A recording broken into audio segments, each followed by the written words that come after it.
Assalamualaikum warahmatullahi wabarakatuh. Salam inovasi. Jumpa lagi di podcast kami One Day One Innovation. Tiada hari tanpa inovasi.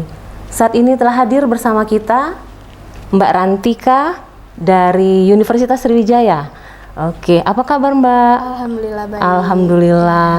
Sebelumnya selamat atas anugerah dari Bapak Gubernur Sumatera Selatan di kategori mahasiswa terinovasi terbaik kelima ya Mbak ya? Benar. Iya, ini inovasinya mengenai pembenahan tanah organik untuk tanah masam dan penyubur tanah.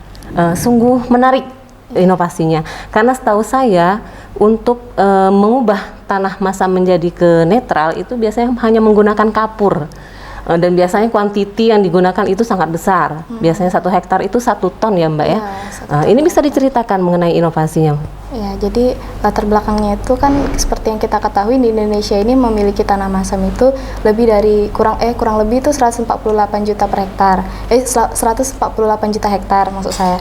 Nah, permasalahan utamanya ini kan pH yang tinggi atau rendah.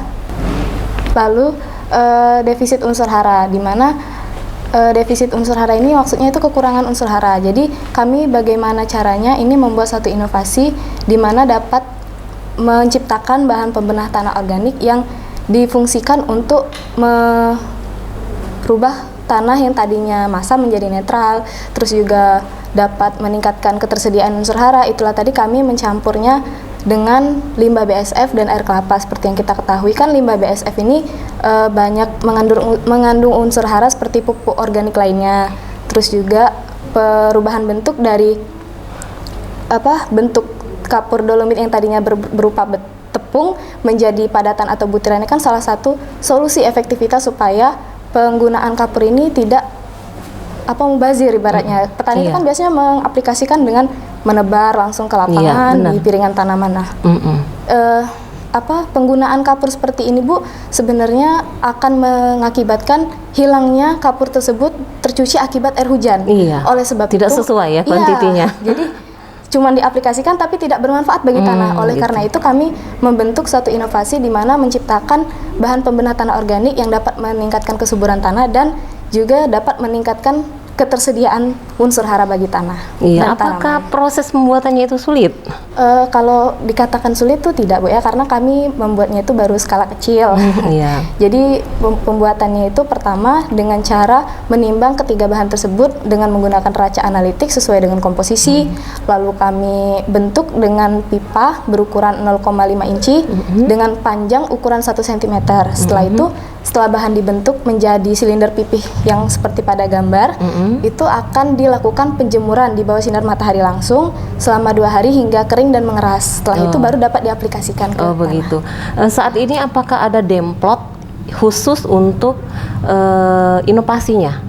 Diterapkan di mana seperti itu? Kalau diterapkan ini baru diterapkan di Fakultas Pertanian Bu ya. Jadi kami itu ada tempat namanya ATC, Agrotech Training Center, itu di mana wadah mahasiswa Fakultas Pertanian untuk berinovasi, untuk belajar. Jadi disitulah kami mengaplikasikannya. Di situ ada lahan sawah, ada kebun buah, juga ada rumah bayang. Di sana ada tanaman-tanaman yang sudah kami rawat dengan menggunakan produk ini. Saat ini tanaman apa yang sudah pernah dicobakan dari masam dipindah ke netral? Itu tumbuhnya subur atau gimana? Kemarin itu yang saya ujikan ada di tanaman cabai, terus padi, sayur-sayuran seperti bayam, kangkung, sawi. Jadi kami aplikasikan sesuai dengan tanaman yang ada di sana. Terus kami berikan, terus kami cek kan pH-nya kemarin. Sudah di laboratorium kan ya? Iya. Jadi udah dapat komposisi dari tanah tersebut. Sudah. Makanya kan di sana juga ada lokasi di mana tanahnya itu sering dipakai praktikum. Terus kan karena kalau tidak salah di daerah Indralaya itu kan semuanya masam. Rata-rata, kita juga punya masalahnya satu tempat, satu lokasi di STP itu kan ada juga yang tanahnya masam. Mungkin bisalah dipraktekkan di tempat kita gitu. Mungkin itu manfaatnya selain mengubah menjadi penyubur tanah, apalagi? Selain penyubur tanah itu kan juga bisa meningkatkan ketersediaan unsur hara. untuk tanaman maksudnya. Jadi tanaman itu setelah kita aplikasikan bahan pembenah tanah organik ini, tanaman yang ada di sana itu bisa menjadi lebih subur karena adanya ketersediaan unsur hara dari limbah BSF seperti N, P, K, dan unsur-unsur hara esensial lainnya yang dibutuhkan oleh tanaman. Setelah itu juga meminimalisasi dampak negatif terhadap manusia, hewan, dan lingkungan akibat dari pencucian kapur tersebut. Oh gitu. Ini sudah dijual beli atau? Belum, ini produknya baru, Bu. Produk baru. Bulan Agustus kemarin. Kemarin. Jadi rencananya mau dipasarkan atau gimana?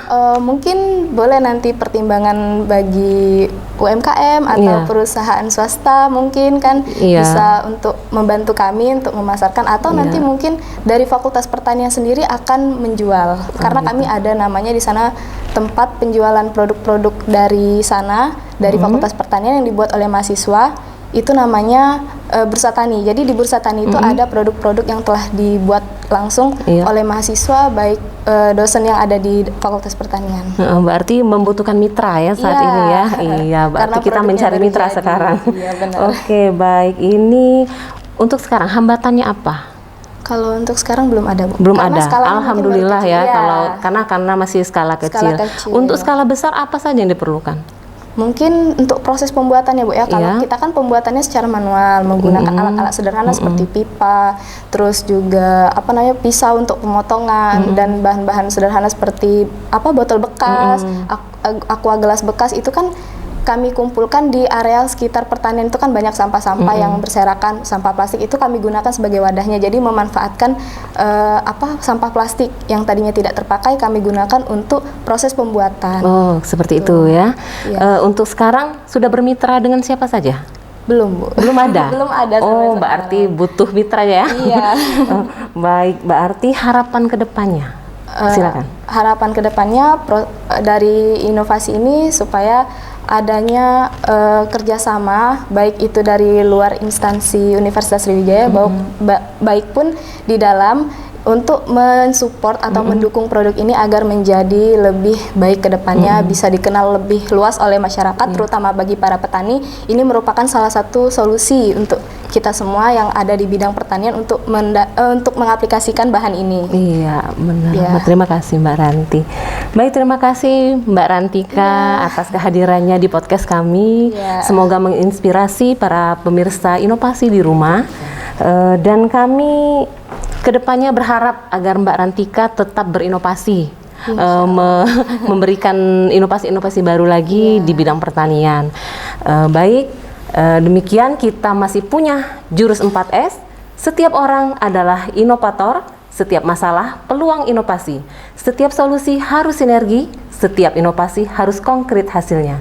Demikian sahabat inovasi, saya Dery Charisanti. Salam One Day One Innovation.